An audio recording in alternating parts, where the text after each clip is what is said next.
तो कश्मीर के लिए जेड टनल को करिश्मा माना जा रहा है। लंबाई इसकी लगभग 6.5 किलोमीटर है। 2700 करोड़ रुपए की लागत से यह बना है। इसमें 2 लेन है और आपात निकास जो है लगभग 7.5 मीटर चौड़ा है। तो सुरक्षा के लिहाज से भी ये काफी अहम है और ये कश्मीर वासियों के लिए एक अहम सौगात है। ऊंचाई समुद्र तल से लगभग 8,652 फीट है। 12 किलोमीटर लंबे सोनमर्ग टनल प्रोजेक्ट का भी ये हिस्सा है। NH1 श्रीनगर लेह राजमार्ग का ये हिस्सा बनेगा, जिससे कनेक्टिविटी बेहतर होगी। गांदरबल को सोनमर्ग से जोड़ने वाली ये सुरंग है और ऐसे में इससे आवाजाही और सुगम हो जाएगी। कश्मीर से 370 हटने के बाद ये बड़ा वरदान माना जा रहा है।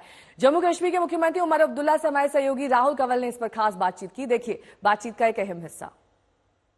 There are lots of big infrastructure projects that are being commissioned. The centre can claim that this is because of the abrogation of Article 370, that Kashmir has got this big infra leg up, which it wouldn't have got otherwise. Sure. As long as you can point out to me which of these infrastructure projects started after 5th August 2019. The fact is that all these large infra projects predate 5th August 2019 and the removal of Article 370. But they were also running late, like for example, the train has been running decades late. It's still running late. अब तो बन गई है। कभी ना कभी तो बनना ही था। कभी ना कभी तो बनना था। It would have still finished at this time, regardless of 370. 370 was not a reason the train didn't, the work didn't complete. It's an tunnels, border road.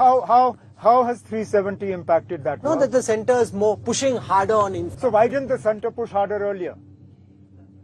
So the problem wasn't 370. The problem was the centre didn't push. But the centre can also say that the security situation is now better. The stone pelting is over.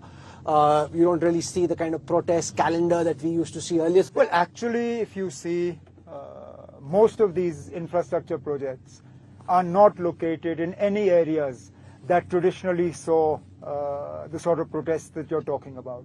The railway line, none of this, the part Katra, Banihal, is in an area that's prone to protests. The tunnel that is going to be inaugurated, one of the most peaceful parts of J&K. In fact, if anything, it's unfortunate that this tunnel project was actually the subject of a militant attack, terror attack, a few months ago. So, look, let's not link these infrastructure projects to the politics of 370.